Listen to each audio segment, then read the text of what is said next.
71º dia da exposição bíblica, Epístola aos Efésios. O tema de hoje é um só Senhor. Efésios, capítulo de número 4, versículo de número 5. Hoje eu estou tão inspirado que eu vou ler até em grego hoje. Hoje eu estou inspirado mesmo assim. Versículo 5. Reis Kyrios mia pistes baptisma. Olha que lindo. Um só Senhor, uma só fé e um só batismo. Pode se assentar, glorificando a Jesus.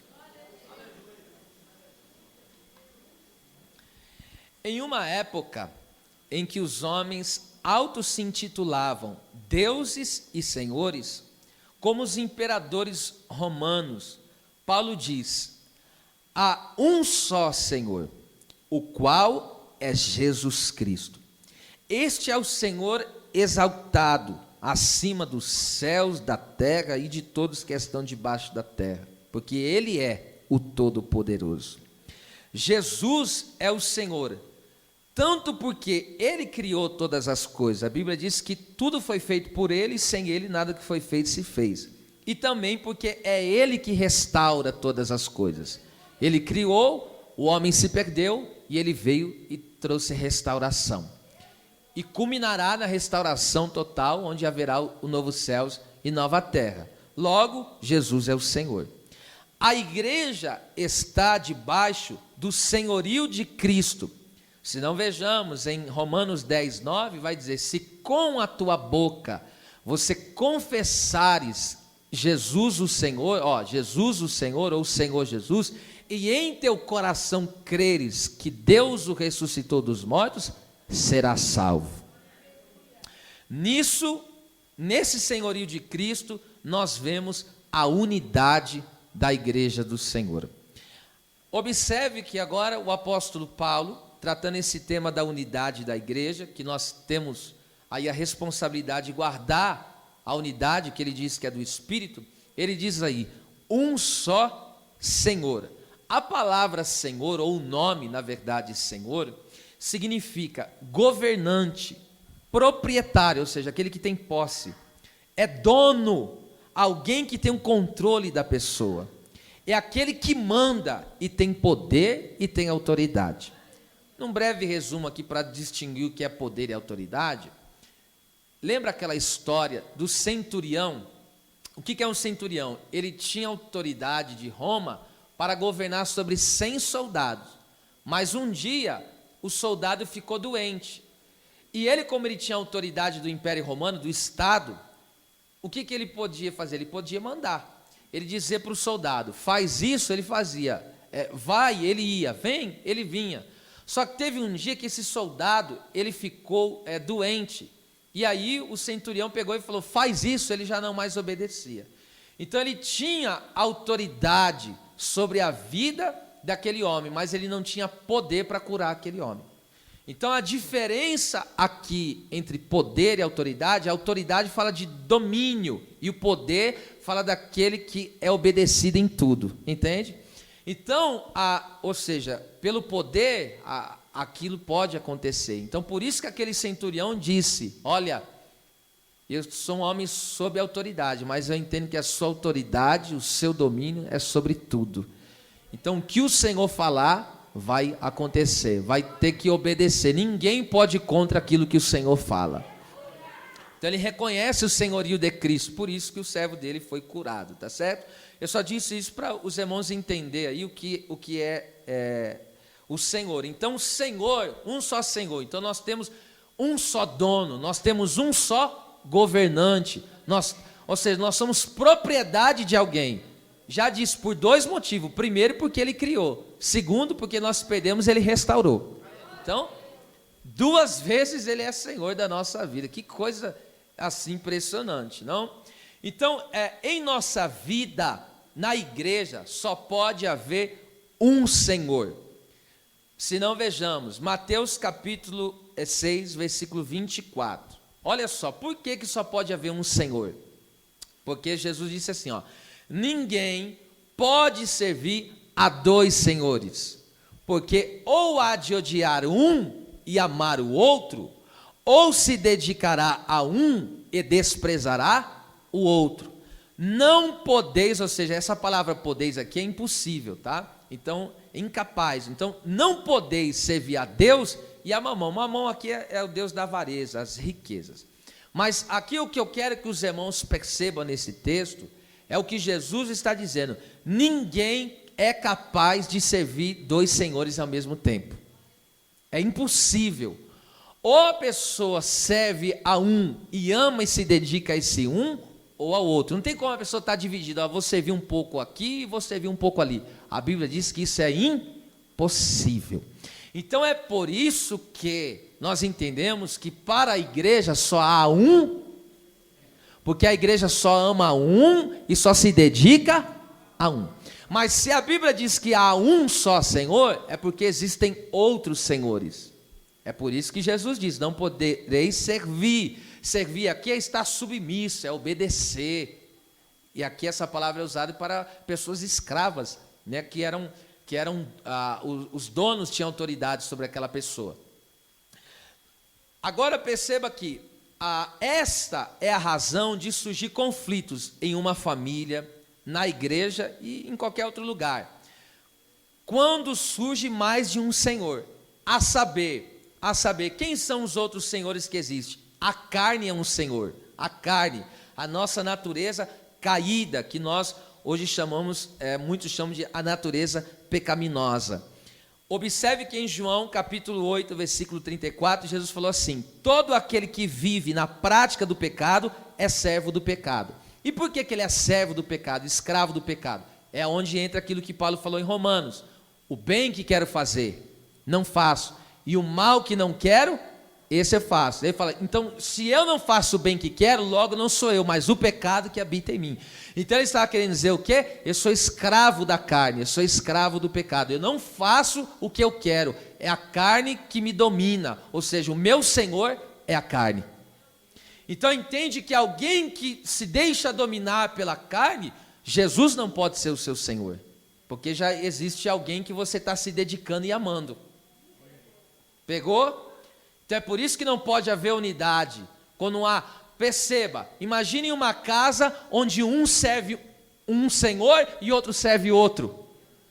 Um vai obedecer à vontade de um e o outro vai obedecer à vontade do outro. E aí o que vai dar? O conflito. Agora, quando há um só Senhor da igreja, um só Senhor da tua casa, o que vai acontecer? Vai haver unidade lá. Porque todos vão viver em função de um, não de dois. Oh, meu Deus do céu. Outro senhor que existe, esse aqui é terrível também. Um outro senhor que existe, o ego. O ego, que é o eu. Essa palavra ego é em grego, tá? Significa o eu, é a pessoa. Que é o egoísmo, o egocentrismo, ou seja, tudo gira em torno da pessoa. Deus usa Ezequiel para liberar uma profecia em Ezequiel capítulo 28, verso 2, quando ele fala ao príncipe de Tiro, ao rei de Tiro, ele fala: assim diz o Senhor Jeová, visto como se eleva o teu coração e dizes, eu sou Deus. Aí Deus fala: mas você não é Deus coisa nenhuma, você é apenas um homem. O seu coração está endeusado, mas você não passa de pó e cinza. Esse texto que eu acabei de citar de Ezequiel capítulo 28, 2, é usado para falar da queda de Satanás. Quando ele deixou o engodo vir no coração, ele quis ser mais que Deus. Ele quis assumir a posição, o trono do Senhor, tá? Então escute aqui, um outro Senhor que existe é o eu. Quando eu passo a mandar em minha vida. Então, presta atenção, se Jesus não é o dono da minha vida, ou seja, ou é a carne que está me dominando, ou é o eu. O eu, ou seja, eu sou dono de mim, eu faço o que eu quero, eu vou onde eu quero. Entende? Então, a pessoa que está dominada pelo eu, ela não pensa nem em Deus e não pensa nem no próximo. Isso é totalmente contrário ao senhorio de Cristo. Por quê? Porque tudo gira em torno da pessoa. Então é quando o eu está dominando, a pessoa nunca vai pensar, eu estou dizendo, nunca vai pensar do ponto de vista divino, nem do ponto de vista humano. Ou seja, tudo que ela pensa, tudo que ela faz, gira em torno dela. no bem-estar dela, nas necessidades dela, ela nunca pensa em outra pessoa, porque é o eu que está dominando. Terceiro senhor que existe é o próprio inimigo, o diabo. Isso está escrito em João, capítulo 8, do 44 ao 47, vou fazer um resumo. Jesus disse assim para os fariseus: vocês tendes por pai o diabo, e quereis satisfazer os desejos de vosso pai. Aí Jesus fala, ele é homicida desde o início, desde o princípio. Homicida é matador, porque ele gosta de matar as pessoas, ou seja, matou na fé, tirou da presença de Deus. E aí Jesus falou, e ele nunca se firmou na verdade, nunca se firmou na verdade, porque ele é o pai da mentira. E quando profere mentira, ele muito bem sabe disso, porque foi ele que criou. A única coisa que o diabo criou foi isso, a mentira, que a Bíblia diz. E aí Jesus falou, sabe por que vocês não ouvem a minha palavra? Verso 47, sabe por que vocês não dão ouvir a minha palavra? Porque vocês não são de Deus, porque todo aquele que é de Deus, ouve as minhas palavras. Agora perceba uma coisa, agora você entende por que existem pessoas que rejeitam a confrontação da palavra de Deus? Porque, olha só quem está dominando essa pessoa. Isso é muito sério que eu estou falando. Então, quando alguém se ira a ser ministrado, a ser confrontado, perceba, você é confrontado com a palavra não é a verdade? Então, a palavra é verdade, ela está confrontando o quê? A mentira do meu coração. Então, se eu me ofendo, se eu me irrito, é por quê? É porque tem alguém que está me dominando. Porque tem alguém que está se assenhoreando de mim e ele não quer perder esse senhorio, não quer me perder, porque eu sou escravo. Só que agora, perceba uma coisa, que isso aqui é violento, hein, gente? Agora perceba isso aqui. Então, é impossível amar e ser dedicado a dois senhores.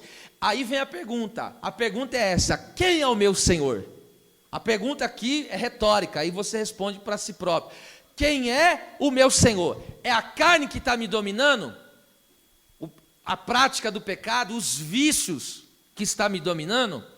Ou perceba, ou é o eu, ou seja, tudo gira em torno de mim. Eu coloquei no meu coração que eu sou elevado demais. Ou é o inimigo que está sob domínio sobre mim, e eu rejeito a verdade da palavra de Deus. Ou é o Senhor Jesus Cristo. Alabaxandarabarrácia.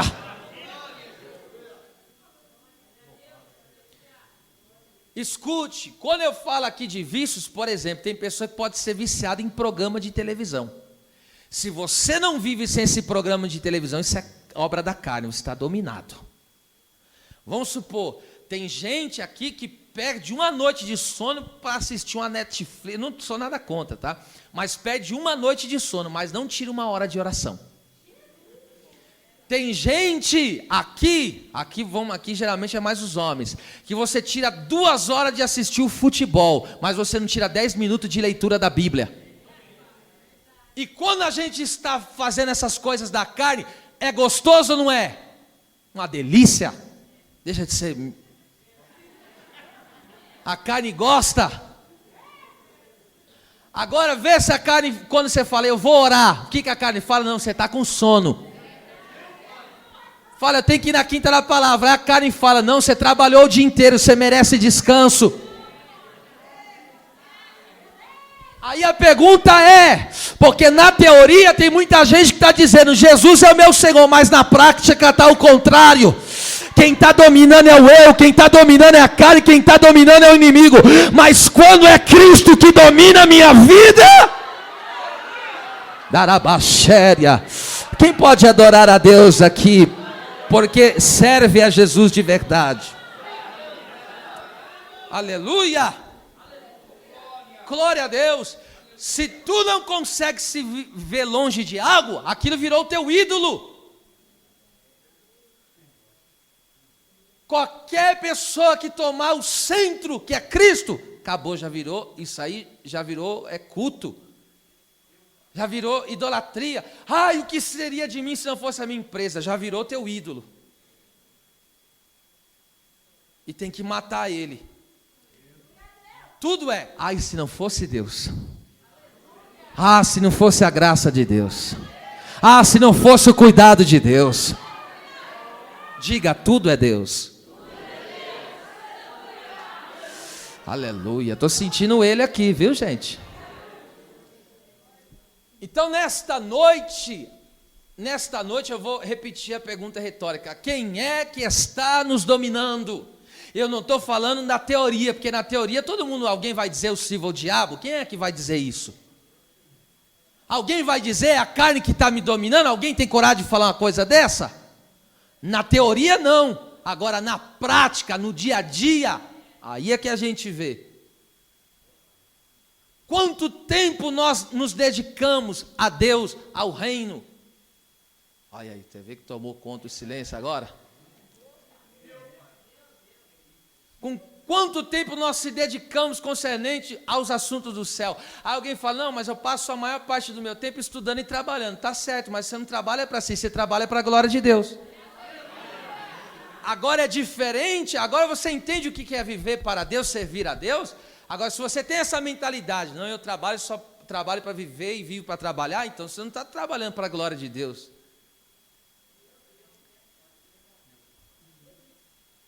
Aleluia. É forte hoje aqui um negócio. Sabe por que está doendo assim? Porque tem gente que está sendo liberto do outros senhores. Só vai ter um Senhor só vai existir um Senhor. Aleluia. Você não vai ser dominado pela carne, não vai ser dominado pelo eu, não vai ser dominado pelo diabo.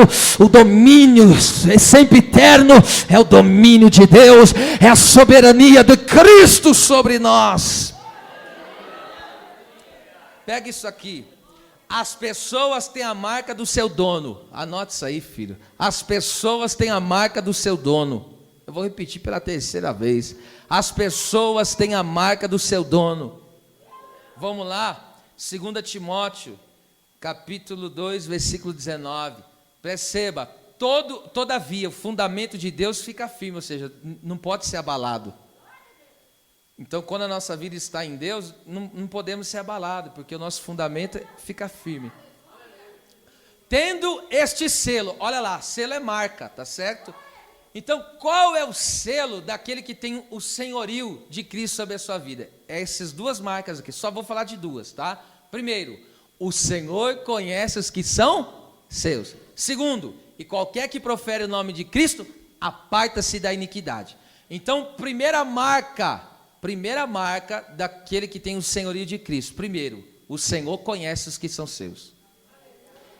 Essa palavra, não se assuste com o significado dessa palavra, mas essa palavra é muito forte, o significado dela. Essa palavra conhece aí, essa palavra é usada para falar de intimidade conjugal, intercurso sexual. Olha para você ver. Então, quando o texto está dizendo o Senhor conhece, ele está falando de uma intimidade espiritual. Uma intimidade profunda. Assim como o homem e a mulher, quando casam e passam a ter relacionamento íntimo, eles se tornam uma só carne, por causa do intercurso. Assim, quando nós temos intimidade espiritual com Deus, quando nós somos íntimos do Senhor, e aí passamos a viver essa intimidade com o Todo-Poderoso. Ou seja, uma das marcas do servo de Cristo é a intimidade com Ele. Ou seja, aí vem a pergunta, qual é a minha intimidade com Jesus? Porque você sabe, a intimidade você faz no meio de todo mundo? Já diz tudo, já diz, é algo muito profundo.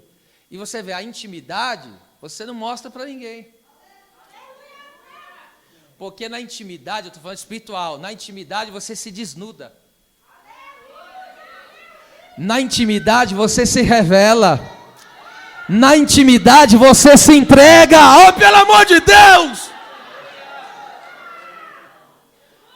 Pega isso aqui, minha gente. Como está a minha vida com Jesus quando ninguém está vendo? Porque nós somos mestres em ensaiar uma espiritualidade.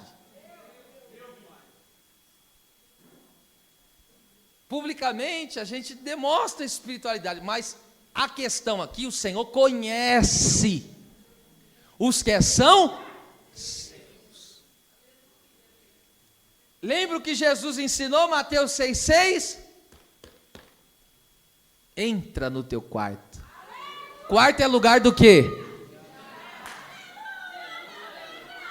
fecha e se relaciona com teu Pai, porque o Pai que vem oculto recompensará publicamente. Escute, as pessoas podem saber se eu tenho ou não intimidade com a minha esposa. Por quê? Porque isso é revelado publicamente, na forma como eu trato ela, como ela me trata.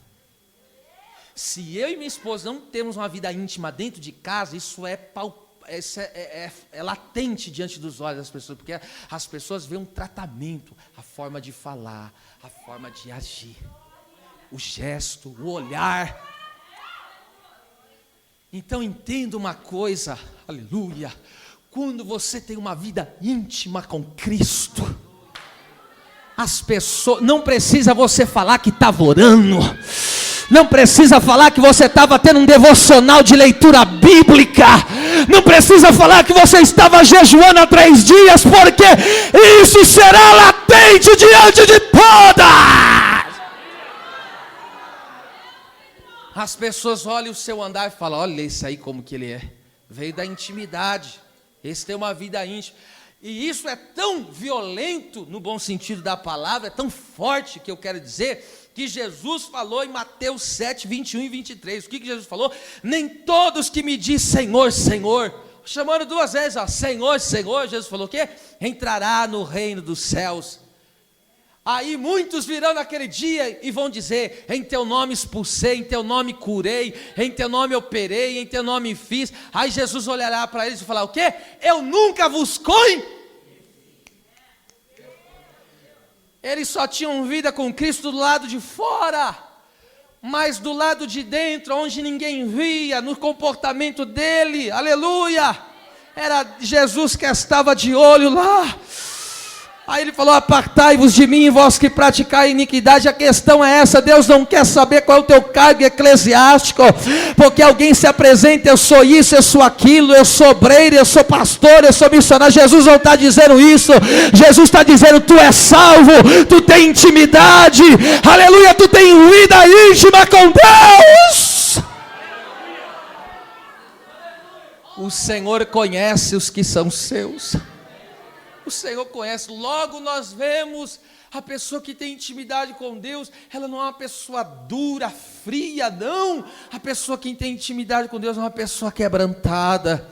A pessoa que tem intimidade com Deus tem um coração mole, aleluia, ou seja, ele se desnuda diante da presença de Deus. Não há um pau seco que não consegue levantar uma mão para adorar a esse Deus. Aleluia, ele está aqui, aleluia, revelando verdadeiramente que ama o Senhor, que se dedica a esse Deus. Glória, glória, glória a Deus.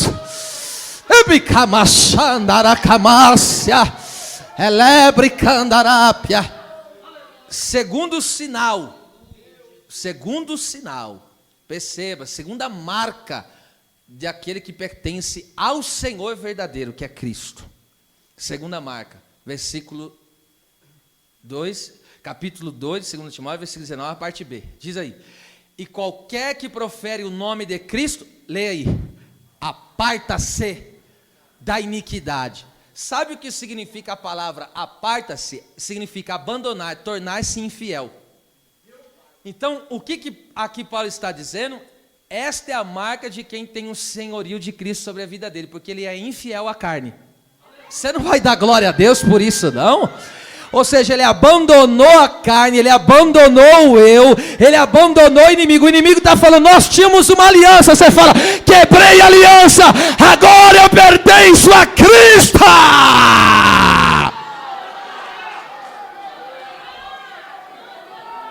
Aí o adversário diz: ei, nós não vamos estar mais na parceria, você não vai mais mentir comigo. Aí você fala: sai daqui, eu me dedico a Cristo, eu amo a Cristo.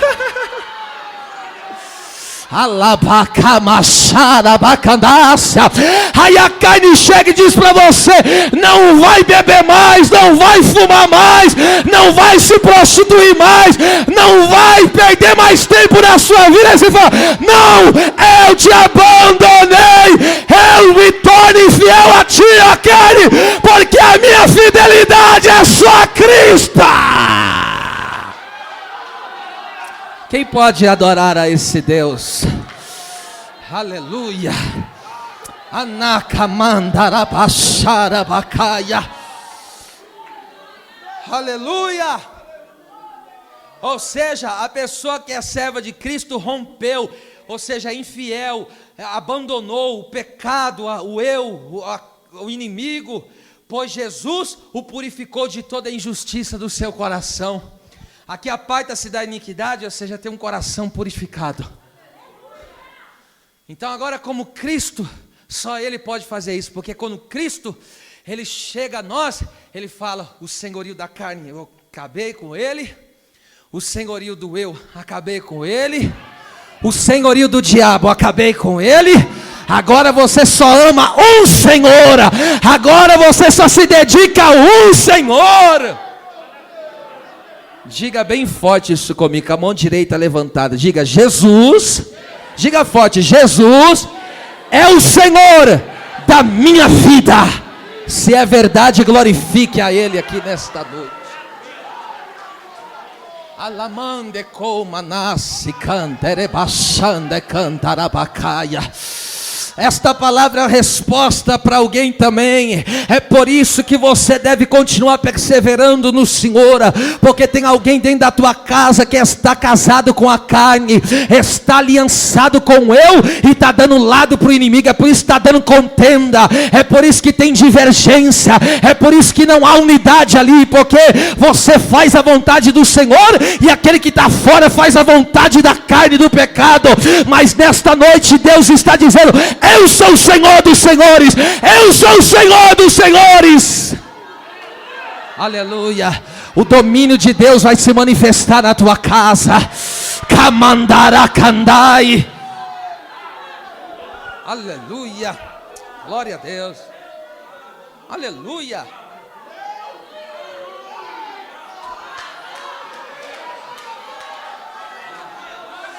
Aleluia. Um só Senhor. Vamos lá, segundo, parte B. Uma só fé, mia pistis. A palavra fé significa convicção da verdade de algo. É convicção, não tem dúvida. É o caráter de alguém em que se pode depositar total confiança. Então, quando eu falo que eu tenho fé, eu estou dizendo, eu tenho convicção que Deus existe. Eu tenho certeza que Jesus, Ele criou todas as coisas, desceu na terra, o verbo se encarnou, morreu, ressuscitou, subiu ao céu e vai me buscar. Não há dúvida, isso é fé, tá? E agora que mais a fé é um depósito de confiança, é um depósito, perceba, Deus não é fiel? Então, como Deus é fiel, você confia nele. Então isso é fé, depositar confiança em Cristo. Então é por isso que diz, se Ele prometeu, aleluia, Ele é fiel, hein? E essa, agora aqui, irmão, olha, tem um mistério que vai apertar, mas vai ser bom para a gente. E por extensão, a palavra fé, e por extensão, é o conteúdo da nossa fé. Qual que é o conteúdo da nossa fé? As Escrituras, a doutrina, o ensinamento da palavra de Deus. Então, em alguns contextos, quando a gente fala fé, não está falando só da convicção de que Deus é o Senhor, que Ele é o Todo-Poderoso, entende? E que nós depositamos a nossa confiança nele. Está falando do quê? No conteúdo do ensinamento da palavra de Deus. É o conjunto, né, dos ensinamentos. E no caso aqui, quando Paulo está dizendo, é justamente isso. Quando está dizendo uma só fé. Perceba isso aqui. Uma só fé é o chamamento para crer no nome de Deus, segundo Ele se revelou em Cristo. Tá certo? Porque como Deus se revelou a nós? Através de Cristo. Essa é a maior revelação de Deus para nós, tá certo? Porque Cristo é a imagem exata, ou seja, tudo que Deus é, Cristo é. Por quê? Porque Ele é Deus. Aí, onde nós vemos, está escrito assim, em João 20, 31, diz assim, ó: estes sinais foram escritos para que creiais que Jesus Cristo é o Filho de Deus, e que crendo nele, tenhais vida em seu nome. Então, essa é a nossa fé, crer que existe um só Deus e um só mediador entre Deus e os homens, Jesus Cristo. Quando nós passamos a crer nesse Deus maravilhoso, nesse Senhor que é Cristo, então nós passamos o quê? A ter verdadeiramente vida em seu nome. Essa é a nossa fé, tá certo? Agora perceba uma coisa, é por isso que esta é a razão do apóstolo Paulo dizer, em Gálatas 2:20, olha o que ele diz, perceba, já estou crucificado com Cristo, vivo, não mais eu. Por quê? O eu morreu, a carne morreu, e o domínio do diabo também morreu. Aonde morreu? Lá na cruz do Calvário, está morto lá. Então, eu já estou crucificado, não vivo mais eu, mas Cristo vive, e a vida que agora eu levo nesse corpo, eu levo na onde? Na fé do Filho de Deus, que me amou e se entregou por mim. Então veja só o que Paulo está dizendo, presta atenção. Então aqui, novamente repetindo, porque se Jesus é o meu Senhor, ou seja, Ele tem um domínio sobre mim, porque Jesus venceu a carne, Jesus venceu o eu. Aonde que Jesus venceu o eu? Quando Ele disse, Pai, se possível for, afasta de mim esse cálice, mas não seja feita a minha, mas a tua. Jesus matou o eu ali. Quando Jesus vence o pecado, Ele não caiu na tentação, ou seja, Ele venceu tanto o inimigo, tá certo? Como venceu também o pecado, porque Ele não cometeu nenhum pecado. Então agora eu vivo nessa fé, é uma fé vencedora. Porque o meu Cristo, o seu Cristo, nosso Senhor Jesus Cristo, Ele é o Senhor dos senhores, ou seja, Ele pegou todos os senhores, esmagou, destruiu. Ele falou, agora você é meu. Aí Ele pegou e falou, agora eu sou o Senhor da tua vida, então anda na minha presença. Então nós andamos agora nessa fé, ou seja, a vida de Cristo em nós seguimos a vida de Cristo, seguimos os seus passos, entende? Para ficar melhor aqui, o entendimento, a Bíblia chama isso de obediência da fé. É por isso que não basta a pessoa falar, eu creio, tá certo, você crê que é um Deus, mas a sua fé é obediente? Então não é, eu creio, não, mas cadê a prática daquilo que você crê? Eu creio em Deus, mas nunca oro. Você é um incrédulo sem vergonha. Como que você crê em Deus se você nunca ora? Isso é mentira. Você não crê em Deus, você tem um coração incrédulo que está sendo dominado. É forte aqui ou não é forte? Eu estou falando, hoje vai morrer a carne aqui, hein? Está morrendo. É só pancadão hoje. Vixe. Essa fé obediente é Romanos 16:26 que diz, a Bíblia diz o que? Jesus é o autor e consumador da fé. Ali, autor e consumador poderia ser traduzido assim, Jesus é o capitão e aperfeiçoador da fé. Hebreus 12:2. Ou seja, Jesus, Ele nos ensinou a agradar a Deus e fazer a sua vontade. Jesus falhou em alguma coisa? Não, Ele agradou o Pai em tudo, não falhou em nada. Agora Jesus falou, assim como eu fiz, façais vocês também. Ande na minha fé, ande na minha presença, siga os meus passos e aprenda a agradar a Deus, aprenda a agradar ao Pai. Agora aqui, aperta os cintos aí, gente. Esta uma só fé nos mantém em unidade. Então é esta uma só fé que nos mantém em unidade. Se tu não crucificar essa carne, não crucificar esse eu, ou seja, não sair da dominação do inimigo, não viver nos passos de Cristo, não tem como ter unidade na tua casa, na igreja, porque aí vai ter a questão dos dois senhores, porque o ensino da carne é um, o ensino de Jesus é outro. Aí eu digo, você está em qual fé aí agora? Aleluia! Eu estou sentindo muito forte Deus aqui, gente. Isso não é conversa de pregador, não. Vamos ver isso aqui. Eu vou ler um texto aqui, eu vou resumir, vou fazer um resumo bem breve da epístola de Judas. Judas aqui não é o Iscariotes, não, que traiu Jesus. Judas aqui era o meio-irmão de Jesus por parte de Maria. Você sabe que Jesus ele teve meio-irmãos aqui na terra, na sua condição humana. O nome dos seus irmãos era José, Simão, Judas e Tiago. Tá? E Tiago é o que escreveu a epístola, era meio-irmão do Senhor, e também Judas. Esse Judas aí era meio-irmão do Senhor. E ele escreveu uma das epístolas mais poderosas, aqui no caso. E ele fala aqui, ele direciona a sua epístola para a igreja. Por quê? Porque a igreja estava sofrendo, passando por uma questão de divisão. E aí veja só o que ele diz aqui, ó. Eu estou falando que nós só temos uma só fé. Anima aí, irmão. Bota para cima esse espírito aí, tá? Essa mensagem vai te fazer muito bem. Judas é capítulo único, versículo 3. Olha lá. Leia comigo essa palavra. 3, 2, 1. Amados, não, vocês podem fazer melhor. 3, 2, 1. Amados, procurando eu escrever-vos com toda a diligência acerca da comum salvação. Tive por necessidade escrever-vos e exortar-vos a batalhar pela fé que uma vez foi dada aos santos. Então, o que Judas está dizendo? Batalhe pela fé. Judas está dizendo, eu queria falar sobre os assuntos de ser um crente salvo. Eu queria tratar desses assuntos, mas há uma necessidade. Por quê? Há uma necessidade, porque alguém estava se infiltrando no meio da igreja, corrompendo a igreja. E trazendo o quê? Desunião, divisão. Então ele fala que ele tem a necessidade do quê? De batalhar pela fé. Ele está dizendo, porque é uma só fé. Se tiver uma só fé, vai ter unidade. Então, quando ele diz aí, presta atenção, o que é batalhar pela fé que uma vez foi dada aos santos? Qual é a fé que foi dada a nós? Aqui, fé aqui é o Evangelho.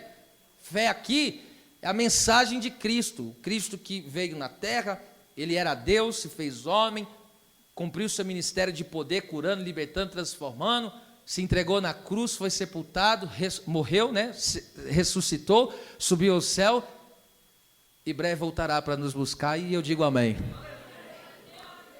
E reinará em glória por toda a eternidade. Isso é o Evangelho.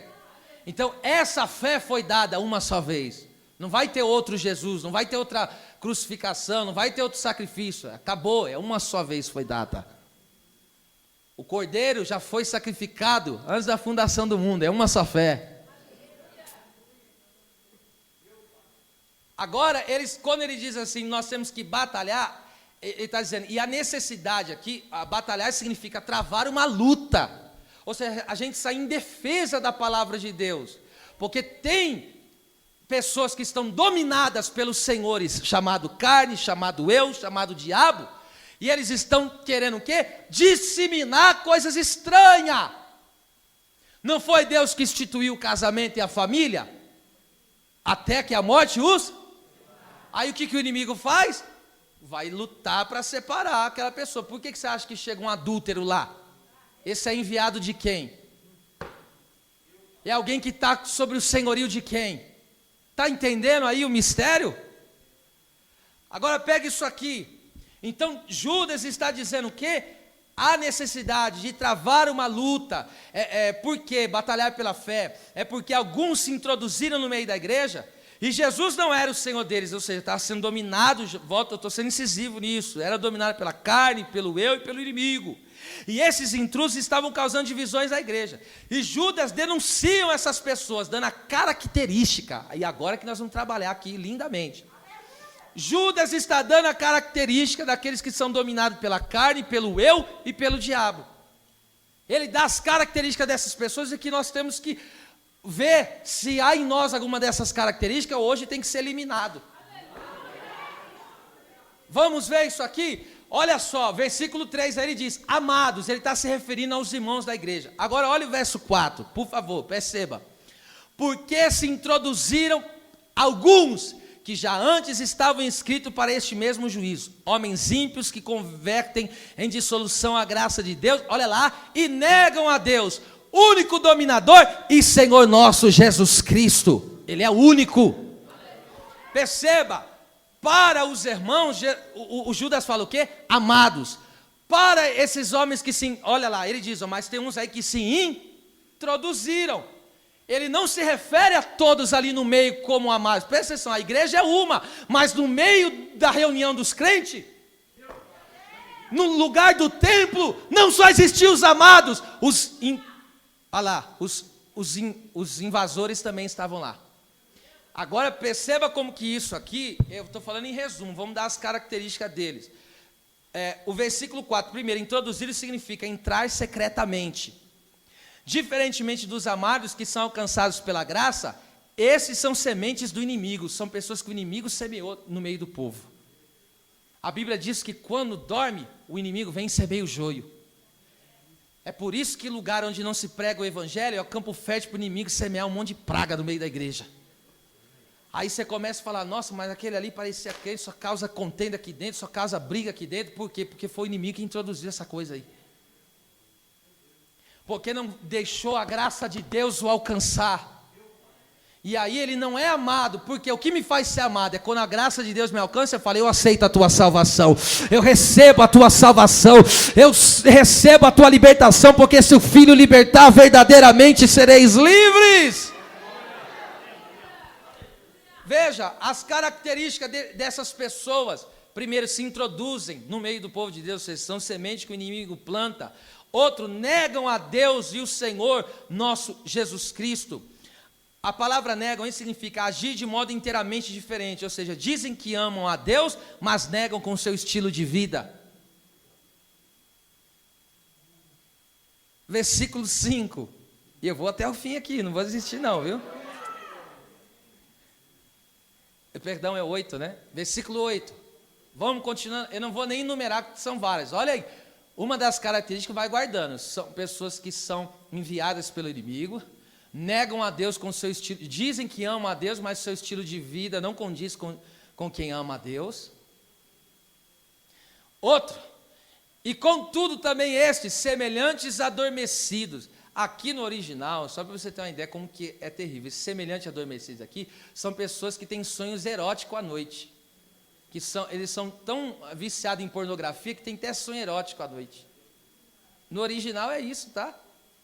Contaminam a sua carne, e rejeitam a dominação. Irmão, eu estou sentindo uma glória aqui, que quando Deus está libertando alguém dessa praga, tu faz tempo que tu é viciado nessa porcaria, mas hoje, esse senhorio da carne vai acabar na tua vida. Isso é libertação! Libertação. Isso é libertação. E rejeitam a dominação, e aqui vituperam significa difamam as autoridades. Olha a característica deles, eles desprezam as autoridades civis. Perceba, se eu ando na lei, eu vou ter medo de polícia? Agora essas pessoas estranhas, elas rejeitam a dominação. Aqui está falando das autoridades civis, não respeitam, tá? Outra, tá vendo? Se Jesus é o teu Senhor, você não vai ter medo das autoridades. Não, você vai orar por elas. Vai orar para Deus salvar, alcançar o governador, o presidente, quem quer que seja. Você vai orar. Pode não valer nada, mas ele é uma autoridade. E aí o que você faz? Ora para Deus salvar, ora para Deus libertar. Tem pessoa que a gente ora para não chegar lá, mas se chegou, aí a gente tem que mudar a oração. Não é assim? Tem praga que a gente ora para nunca chegar lá no poder, porque se chegar, só misericórdia. Mas já que, se Deus permitir que chegue, o que a gente faz? Ora para Deus quebrar as obras do inimigo na vida dele e salvar. E aí difama as autoridades. Aqui autoridade, perceba, aqui dominação, já disse, as autoridades civis. E aqui autoridades, ele está falando das autoridades espirituais. Tem pessoa que difamam os seus líderes. Tem gente que é difamador dos seus líderes. Isso aí é os que se introduziram. Tem gente que fala, ele não é tudo isso. Ela não é tudo isso como os outros dizem. São difamadores. Só quem já passou por isso aí, sabe como que é ruim ser difamado por pessoas que não são os amados. São os que são semente que o inimigo plantou. Mas ainda o joio pode virar trigo. Enquanto estiver em vida, Jesus pode transformar. Ele é o Deus criador, ele pode fazer. Tá? Agora veja, olha só outra característica desse povo. Versículo 11. Vocês estão aqui ainda, gente? Ai deles, porque entraram pelo caminho de Caim, foram levados pelo prêmio e engano de Balaão e pereceram na contradição de Corá. Vamos lá, quem que é Caim? Caim é o que inveja e persegue o irmão. Quem que é o Balaão? É aquele que no seu coração está cheio de oração contrária, cheio de maldição. E aí para que Balaque contratou Balaão? Amaldiçoou Israel. São pessoas que praguejam outras com palavras. Então veja, Caim, perseguidor dos irmãos, puxa o tapete dos outros. Olha aí, olha, agora, tem como estar em unidade no meio da igreja com um povo carnal desse aí, dominado por outros senhores? Aí alguém fala, nossa, nessa igreja só tem... Não, filho, aonde tem a pregação do evangelho, essas pragas começam a se converter, aí se torna bênção na presença de Deus.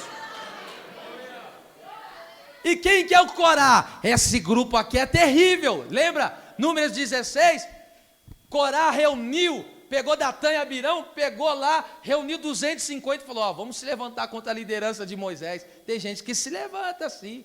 Aí ele montou uma congregação particular. Às vezes a gente nem termina de pregar aqui, tem gente lá fora descendo a lenha, meu. Ei, mas para Corá, Deus abriu a terra e o inferno engoliu ele vivo, viu? Cuidado, sai desse caminho de perversão. Você não foi introduzido, você foi alcançado pela graça, você é amado, batalha pela fé. Olha a igreja viva, olha a igreja viva. Vamos lá, vai mais ou para por aqui? A gente tem que batalhar por essa fé, gente. Vamos lá. Versículo 11, ou 12, perdão, versículo 12. Ai, gente, olha lá. Esses são manchas em vossas festas de caridade. Sabe o que significa mancha aqui? Mancha aqui no original é rocha oculta. Porque essas pessoas, o que é uma rocha oculta? As pessoas estavam na navegação. E como não viu uma rocha, porque ela estava oculta, submersa nas águas, é como um iceberg. E aí o naviozinho, o barquinho vai, não viu, porque estava oculta. Aí quando o barco ou o navio bate lá naquela pedra, naquela rocha, o que acontece com o barco? Você vê que tem, naufraga. Você vê que tem pessoa que chega na igreja uma bênção. Quando ele encosta perto de uma rocha oculta, você vê, ele sai da presença. Tem pessoa que não consegue colocar um para dentro, mas já tirou 3, 4, 5 para fora. Sua rocha oculta, salafrário.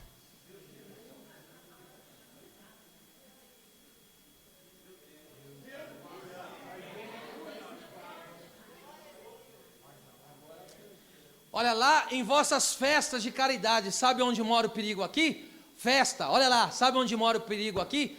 Trocar o culto por festa. Tem gente que está trocando um culto por festa, viu?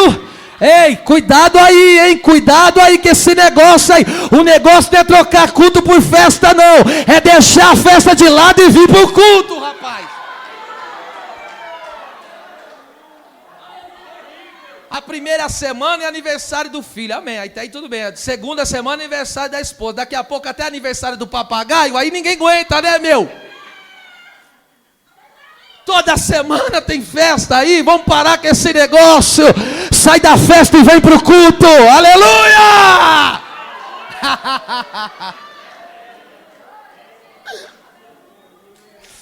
Aleluia! Hoje está descendo com força aqui, hein? Vamos lá, eu tenho mais conteúdo, gente, bastante. 12, ó. Banqueteando-se convosco e apacentando a si mesmo. Olha lá, apacentando a si mesmo sem temor. O que é apacentar a si mesmo? Ou seja, são pastores das suas próprias vidas. Ele não tem nenhum pastor. O pastor dele é ele mesmo. Alguém pergunta, quem quer ser pastor? Ele fala, sou eu. Apacenta a si mesmo. Não dá satisfação para ninguém. falta, e mais uma faltinha ainda. Tu é pastor seu próprio, hein?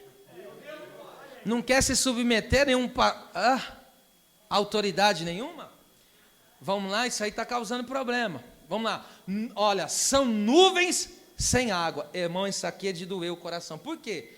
Nuvens sem água. Tem aparência, mas não tem conteúdo. Sabe por quê? Perceba, nessa época aqui, o fazendeiro, o agricultor, hora que ele olhava uma nuvem, ele ficava o quê? Cheio de alegria. Por quê? Com a nuvem vem a água, a chuva.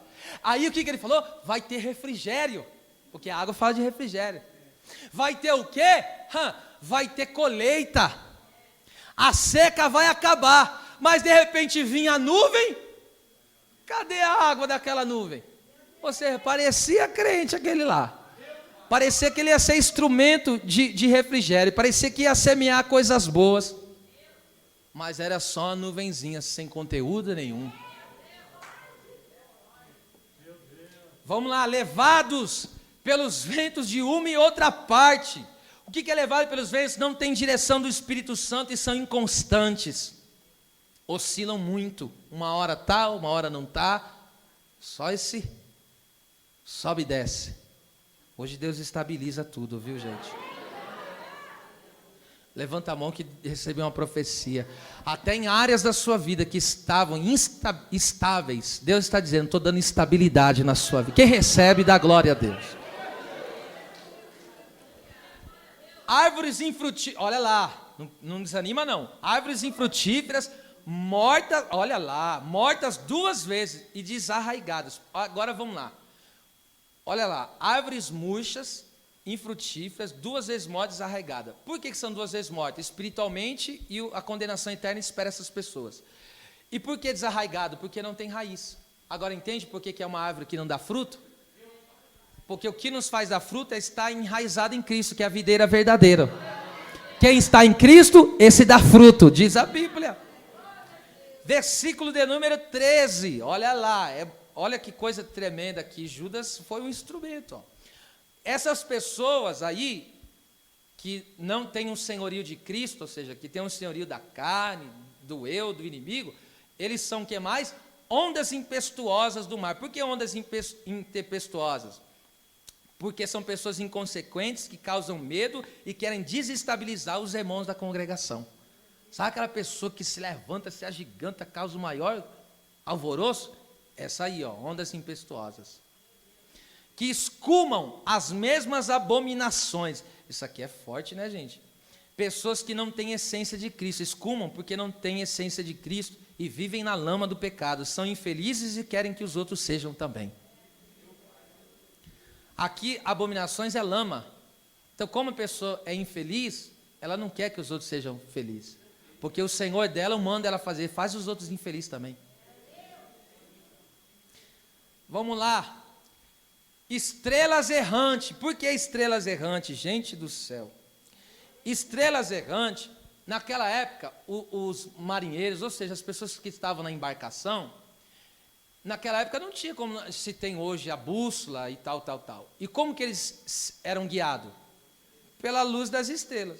Só que de repente aparecia uma estrela o quê? Errante.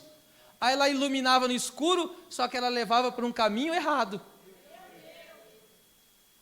Então essas pessoas parecem que brilham a luz de Deus, mas é uma luz falsa, que leva a pessoa para o caminho tortuoso.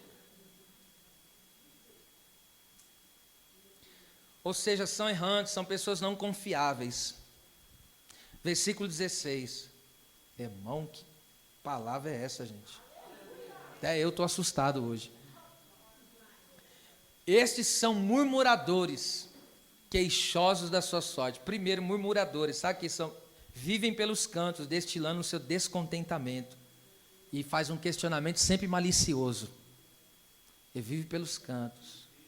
Tem uma insatisfação, ele sempre tem, sabe aquelas coisas? Ah, mas por que ele louva e por que o outro faz? Por que eu não... sempre fica assim, ele vai destilando nos corações. Mas por que ele fez isso? E por que queixosos? Sabe o que significa queixosos aí, gente? Queixosos são críticos natos, pessoas que vivem procurando um erro na vida dos outros. Isso é um queixoso, é um crítico nato, ele só vive para criticar. Nunca vê coisa boa em nada, só vê defeito. Agora veja quem são eles, versículo 19, esse aqui é de chocar. Está na fé ainda, filho? Amém. Agora já vai aliviar, tá bom? Até descansar um pouquinho. Estes são os que causam, olha lá, divisão. É os amados que causam divisões? Não é os que têm uma fé em um só Senhor, não. E eles são o quê? Sensuais. Sabe o que é sensuais aqui? São fornicadores. Sensuais aqui são prostitutos. São pessoas que têm relação sexual sem ser casados. São pessoas que adulteram. São pessoas que estão no vício da masturbação. É esses aqui que a Bíblia está dizendo. E por que eles fazem tudo isso? Leia aí. Porque quem que faz a unidade? Se o Espírito Santo do Senhor habita em mim, eu vou ter um só Senhor, eu vou ter uma só fé. Espírito, diga forte assim para aliviar, irmão. Diga, o Espírito Santo, Ele habita em mim. Amém. Se é verdade, se manifesta falando alguma coisa. Eu estou dentro do contexto, eu não posso fugir dele, tá? Então é um só Senhor, uma só fé e um só batismo. Agora vamos lá, no versículo 5, voltando. Um só batismo. A palavra batismo significa imersão, é uma submersão, ou seja, é mergulhar a pessoa totalmente. O cristianismo não é uma experiência superficial, mais profunda. Por quê? É mergulhar em Deus. Vou repetir porque alguém não entendeu. A experiência da vida cristã não é uma vida rasa, superficial. É uma vida profunda. Por quê? Porque a pessoa mergulha no interior de Deus. Um só batismo, pois é uma só imersão. E aonde é a nossa imersão? É no próprio Deus. Perceba, por que a Bíblia diz se há um só batismo? Se a Bíblia fala que nós somos batizados na morte de Cristo, nós somos batizados pelo Espírito Santo, nós somos batizados nas águas. E por que a Bíblia diz que é um só batismo? A resposta está aqui. E eu vou te dar os textos que eu citei. Vamos lá. 1 João 5, 6 e 8. Este é aquele que veio por água e sangue. Por que água? Pelo batismo. Jesus desceu as águas, confirmando a justiça, cumprindo a justiça do Pai. E por que Jesus veio por sangue? Está falando do seu sacrifício na cruz. Ele morreu na cruz do Calvário. Isto é, Jesus Cristo, não só por água batismo, mas por água e por sangue, batismo e sacrifício. E o Espírito é o que testifica, porque o Espírito é Então, o que é o Espírito testifica? Aqui, o testemunho do Espírito está aqui, a palavra. Tanto nós temos o testemunho interior dele, mas o maior testemunho do Espírito aqui, é a sua palavra, que é imutável. Agora, versículo 8, veja só porque é um só batismo. E 3 são os que testificam na terra: o Espírito, e a água, e o sangue. Leia aí, esses 3 concordam num. Então, tanto a água, como o sangue, como o Espírito, esses 3 concordam em só um. Vamos lá, eu vou começar aqui, eu vou nessa colocação. Primeiro, eu quero falar do sangue. Por que o sangue? O sangue fala do nosso batismo na morte de Cristo. Você sabia que nós somos batizados na morte de Cristo? Vou dar o texto, Romanos 6, 3 e 4. Eu vou ler para vocês. E vou explicar o que é ser batizado na morte. Ou não sabeis que todos quantos fomos batizados em Jesus Cristo, fomos batizados na sua morte? Versículo 4. De sorte que fomos sepultados com ele pelo batismo na morte, para que, como Cristo ressuscitou dos mortos, pela glória do Pai, assim andemos nós também em novidade de vida. O que é ser batizado na morte de Cristo? Ou seja, Cristo não morreu? Eu morri com ele. Se eu estou na fé, eu morri com ele. Cristo não foi sepultado? O meu velho homem também foi sepultado. Cristo não ressuscitou? Eu também recebo uma nova vida. Olha Olha aí, o meu velho homem morreu. E junto com o meu velho homem, os senhores que me dominavam também perdeu. Eles dominavam o meu velho homem. Só que agora o meu velho homem, Jesus crucificou lá na cruz. E ele foi enterrado, foi sepultado. E agora, quando ele ressuscitou, eu também ressuscitei com ele. Eu tenho vida com Cristo. A única maneira da pessoa ter uma nova vida é estando em Cristo. É a única maneira, não tem outra saída, minha gente. É por isso que eu digo, é Jesus do começo ao fim. Não tem como falar de outra pessoa? Não dá, tudo é Ele.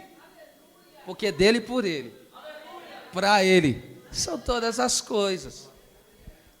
Veja como isso funciona. Então nós temos o batismo na morte de Cristo, significa o quê? A partir do momento que eu tenho a fé no Senhor Jesus Cristo, eu coloco a minha fé nele, eu vivo tudo que ele viveu, ou seja, no sentido que ele foi crucificado, ele levou o meu velho homem embora, porque ele tomou o corpo meu do pecado.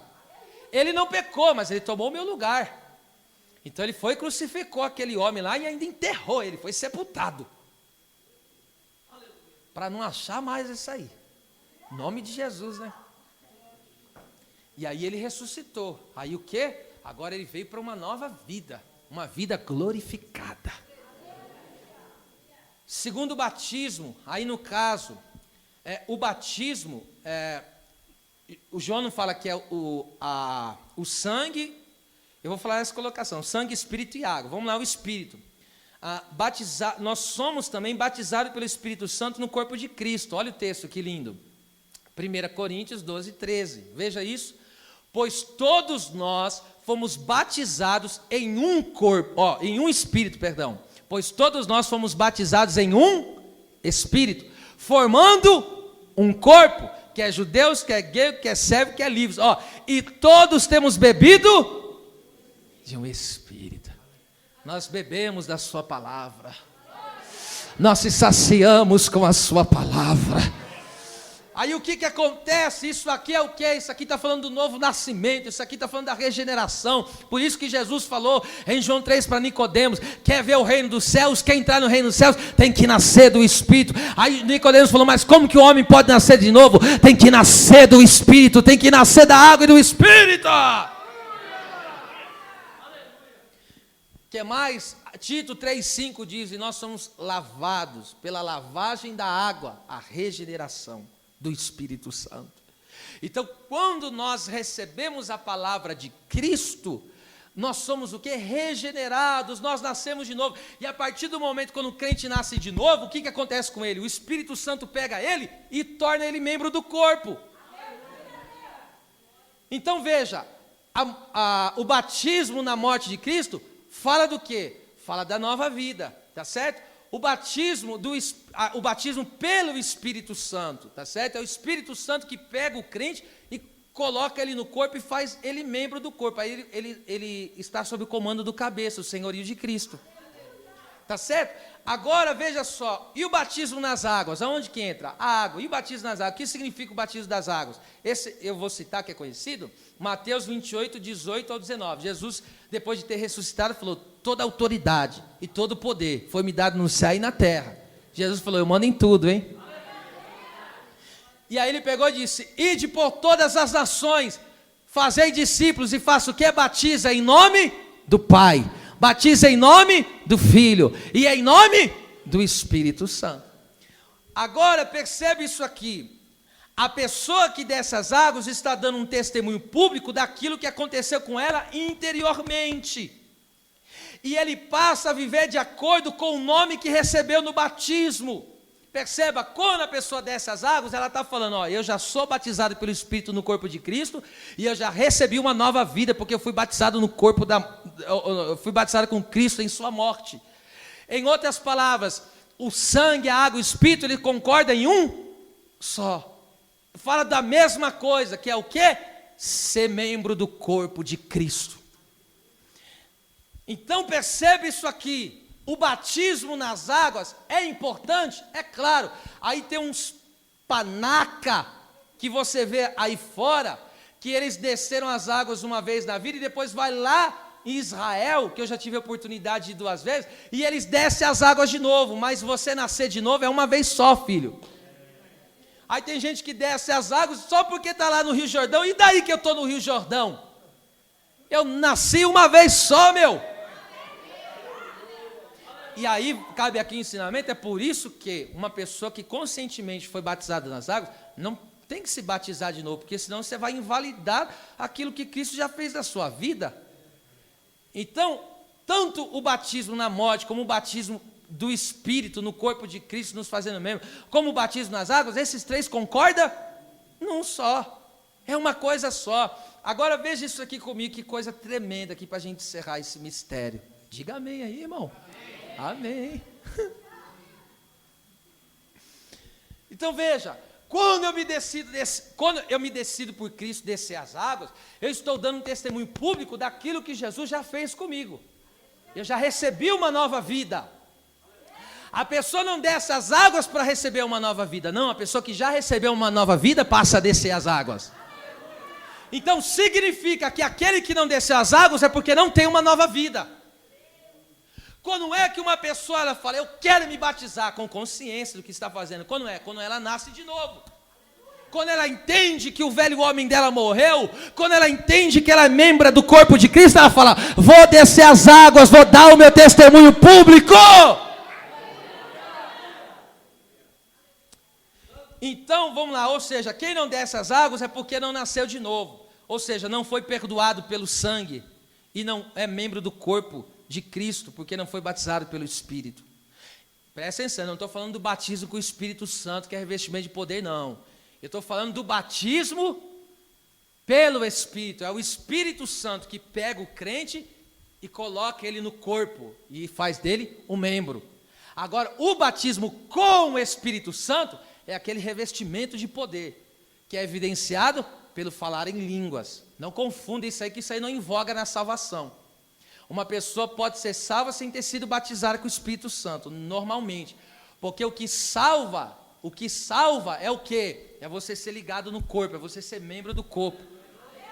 É você ter morrido com Cristo na cruz e ressuscitado com Ele, é isso que salva. E agora você entende por que a Bíblia diz assim, ó, aleluia. A Bíblia diz o quê? Aquele que crê e for batizado, este será salvo. Então não adianta eu querer descer as águas sem primeiro ser ligado ao corpo de Cristo e me tornar membro. Eu só vou tomar um banho de água, e se tiver gelado, aí lascou mesmo. Tá? Então primeiro eu tenho que o quê? Ter uma só fé, nenhum só Senhor. Eu tenho que dizer, eu rompi com a carne, eu rompi com eu rompi com Satanás, e agora Jesus é o Senhor da minha vida. E agora eu vou viver na fé dele. Vou andar como ele andou, vou amar como ele amou, vou caminhar como eu. Abre a tua boca e adora esse Deus. Era mande como nasce. Levante as duas mãos para o céu, porque há uma glória de Deus aqui dentro desta casa. Há uma noite de operação de maravilhas no nosso interior. Rio de água viva estão fluindo. É noite que cadeias estão sendo quebradas. É noite que grilhões estão sendo quebrados. A libertação chegou. Você é livre, você é livre, você é livre. A tua casa receberá a bênção. Anakamanchara kamasia komanakamande kandara komande komanai pirimi katara contorosia para que me deite o comene que paia. Aleluia, aleluia, aleluia. Diga com as duas mãos levantadas, diga, eu sou membro do corpo de Cristo Jesus, o meu Senhor.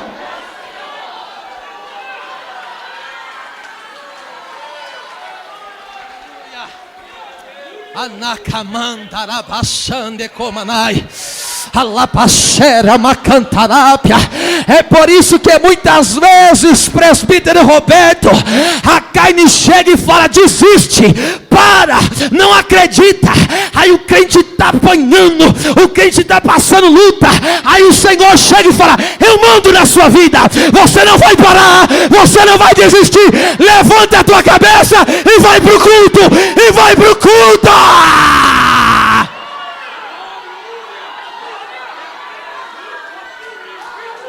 Aleluia, aleluia. Camande candara, comande comanai.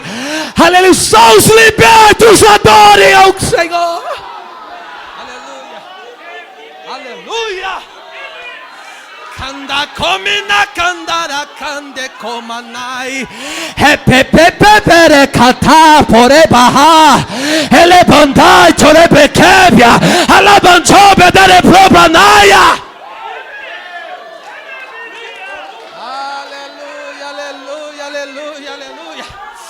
É por isso que muitas vezes nós, pelo homem carnal, a gente diz: desse aí eu abro mão, desse aí eu largo mão. Aí vem Jesus e fala: você não vai abrir mão. Por quê? Porque o amor nunca falha. O amor nunca falha.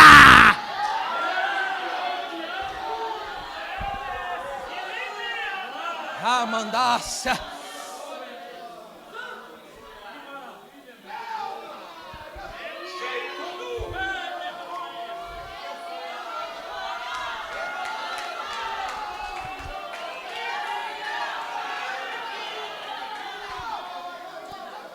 Vamos lá para a gente concluir. Aleluia. Há uma presença de Deus aqui. Agora perceba, o batismo nas águas. Por que o batismo nas águas por si só não vale? Por que não vale? Porque as águas físicas, ela não é capaz de limpar a minha consciência nem purificar o meu coração. Por isso que primeiro eu creio em Cristo. Eu creio que Ele foi crucificado, morreu, ressuscitou. Eu creio, eu bebo da água da palavra, o Espírito Santo me faz membro do corpo.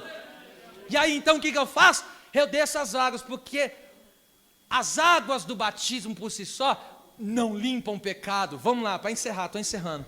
1 Pedro 3, 20 e 21. Aqui está falando dos dias de Noé, os quais em outro tempo foram rebeldes, quando a longanimidade de Deus esperava nos dias de Noé. Veja, Deus era longânimo, porque Noé construía a arca, foi mais de 100 anos, e ele construía a arca, trabalhava na arca, e ele dizia: Deus vai mandar o dilúvio, e o povo não acreditava. Hoje, de igual forma, a gente fala: Jesus está voltando, o povo continua na sua vida pecaminosa. Então Deus foi longânimo, mas o povo encheu o cálice da ira de Deus. Aí Deus falou: não tem mais jeito, não tem mais tempo para ele se converter. Então, quanto à longanimidade, se esperava nos dias de Noé, enquanto se preparava a arca. Então, enquanto a arca estava sendo preparada, Deus estava tendo paciência com eles, na qual poucas, isto é, 8 almas se salvaram pela água. Você sabe quanto? A gente não sabe, não tem ideia, mas existiam milhares de pessoas naqueles dias. Não como é numeroso hoje, mas existiam milhares de pessoas naquele dia. Como que diante de milhares de pessoas só se salvam 8? Por quê? Porque estavam dominados pela carne, pelo eu. Estava dominado pelo quê? Pelo diabo. E aí faziam a vontade dos senhores dele. Mas Noé falou: o meu Senhor é o meu Deus. Aí o que ele fazia? A vontade do seu Senhor. E qual que era a vontade do Senhor? Me obedeça e faça a arca. Aí veja quem obedeceu. Olha o resultado de quem obedece. É uma fé obediente. Ele não só creu em Deus, ele obedeceu o que Deus pediu. Verso 21. Que também como uma verdadeira figura, agora vos salva, o batismo, não do despojamento da imundícia da carne, vou explicar, mas da indagação de uma boa consciência para com Deus, pela ressurreição de Jesus Cristo. Sabe o que esse texto Pedro está querendo dizer? Ele está querendo dizer, assim como Noé entrou na arca, e aquela arca representa quem? Cristo. Quem é que morreu? Só o velho homem. Os homens que viviam no pecado fez o quê? Morreu. Só que Noé e a família continuou vivo. E agora perceba, quando passou o dilúvio, Noé ele foi parar na onde? No monte. A arca parou no monte. E ele começou a vida dele da onde? De cima do monte. Porque é assim que se começa a nova vida. Abençoado nas regiões celestiais por Cristo Jesus o Senhor. Ele não começou uma nova vida depois do dilúvio? Foi uma nova história. Aqueles homens, todos aqui estavam sob o domínio do mal, todos eles morreram, só ficou aqueles que obedeciam ao Senhor. Então hoje, agora perceba, ele falou que aquilo era uma figura do que acontece hoje no batismo. Agora presta atenção, o que salvou no caso Noé, foi a água que salvou ele? Não. O que salvou ele? Foi ter uma fé obediente. Tá certo? E aí, aquilo é uma figura do batismo, por quê? Porque agora, perceba, só Deus, pela fé, pode purificar a minha consciência e o meu coração. Porque o que é a minha consciência? Consciência, eu tenho ciência, eu tenho conhecimento. Quando você e eu pecamos, erramos, a nossa consciência fala, o que você está fazendo está errado. Quando você acerta, você sente, a sua alma se sente bem. Por quê? Porque você está fazendo aquilo que é certo. E a consciência é uma lei de Deus. Que quando você acerta, tá certo? Você se sente bem, mas quando você erra, você se sente mal. A não ser aqueles que já estão com a sua consciência cauterizada. Que acabam pecando e já não sentem mais nada. Por quê? Porque a consciência dele já apanhou tanto e já não tem mais sensibilidade. Foi corrompida. E aí o que acontece? A consciência diz, está errado, mas o coração absorve. Por quê? Porque o coração se tornou maligno. Agora, quando há um só Senhor, uma só fé, um só batismo, o que acontece? O Senhor, pela obra da ressurreição de Cristo, o Senhor limpa a minha consciência e purifica o meu. Aí aonde diz o quê?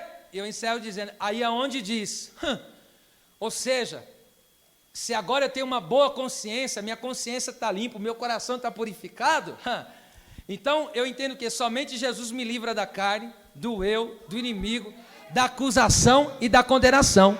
Aí Paulo diz, quem tentará acusação contra os escolhidos de Deus? A minha consciência está limpa, ninguém pode mais me acusar. Quem me condenará? Opa, Cristo já morreu e ressuscitou, não há mais condenação. Agora entende que você passa a viver uma vida em paz. E quem tem paz transmite o que para as outras pessoas? Aí é onde se dá a unidade. Ai, meu Deus. E eu encerro essa mensagem, meu Deus.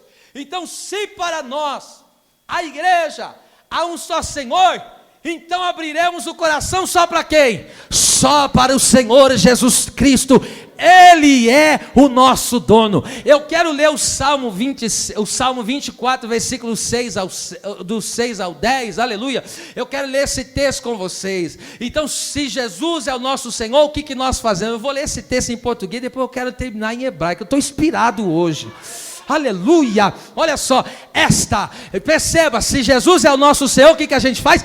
Abre o coração para Ele reinar, abre o coração para Ele dominar, abre o coração para que Ele faça obra na nossa casa, na nossa vida, a gente não endurece o coração, a gente não trava o coração, porque é Ele que manda, é Ele que desmanda, é Ele que faz acontecer. Aí diz o salmista, esta é a geração daqueles que buscam a tua face, ó Deus de Jacó. E aí, levantai, ó portas, as vossas cabeças, levantai-vos, ó entradas eternas, e entrará o Rei da Glória. Aí a pergunta, quem é este o Rei da Glória? O Senhor forte e poderoso, o Senhor poderoso na guerra. Levantai, ó portas, as vossas cabeças, levantai, ó entradas eternas, e entrará o Rei da Glória. Veja, quem é este o Rei da Glória? É o Senhor dos Exércitos. Ele é o Rei.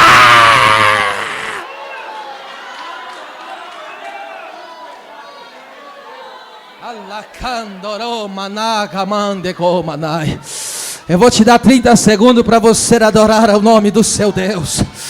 Abre o coração para o senhorio de Deus. Abre o que passou, passou, acabou, não volta mais. Abre o teu coração e entrará. Se eu abrir o coração, entrará o Rei da Glória. Quem é este, o Rei da Glória? É o que venceu a carne, é o que venceu eu, é o que venceu o diabo, é o que venceu os demônios. Esse é o Senhor da Glória. Aleluia. Esse é o Senhor da Glória. Esse é o Senhor da Glória. Ah, que salmo lindo, hein? Aleluia. Aleluia. Vamos deixar, ei, abre o teu coração. Deixa o Senhor reinar. Abre o teu coração. Deixa Deus governar. Ele é Senhor. Abre o teu coração. Porque viver debaixo de contenda, de luta, vai deixar a carne mandar em você, o eu mandar em você? Não é melhor se dobrar humildemente diante do Senhor, para Ele dominar a nossa vida? Aleluia. Fecha os teus olhos aí, pensa nesse texto que acabei de ler, por favor. Há uma operação de Deus aqui. Enquanto eu vou ler esse mesmo texto que acabei de ler, o Espírito Santo vai ministrar algo no seu coração. Vai só adorando a Deus aí.